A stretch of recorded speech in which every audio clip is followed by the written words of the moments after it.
এ বিশ্বের মুসলিম ভাই ও বোন, আপনারা যদি ইসলামের সাথী হয়ে থাকেন, নবী রাসূল ও উম্মত হয়ে থাকেন, তাহলে এই মিথ্যা জগতে রাজমহল ত্যাগ করে নিজের জীবনকে ইসলামের পথে উৎসর্গ করিয়ে দেন। আপনাদেরকে মিয়ানমার মারবে, চায়না মারবে, আমেরিকা মারবে, ইসরায়েল মারবে, ভারত মারবে, আর আপনারা দুই হাত তুলে আল্লাহর কাছে কান্নাকাটি করবেন। আল্লাহ কি আপনাদেরকে 7 আসমানের নিচে ফেরেশতা পাঠিয়ে দিবে তাদের সাথে যুদ্ধ করার জন্য? ইসলাম মানেন না, বিধান মানেন না, কী করে আপনারা বিজয় হবেন? এখনও সময় আছে। সকল মুসলিম কান্ট্রি ভাই ও বোন ঐক্যজোট হয়ে থাকলে কোনো জাতি আমাদেরকে ঠেকাতে পারবে না।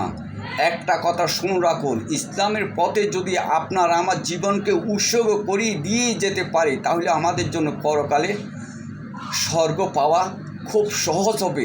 এখন সময় আছে, সকল মুসলিম কান্ট্রি একত্রিত হন। আমাদের ইসলামকে বিজয় করার জন্য আমরা প্রত্যেক ঘরে ঘরে লোক তৈরি হতে হবে। ওই কারণে বলছি, সারা পৃথিবীর মুসলিম জাতি একজোট হন, ঐক্যবদ্ধ হয়ে থাকলে আমাদেরকে কোনো জাতি ঠেকাতে পারবে না।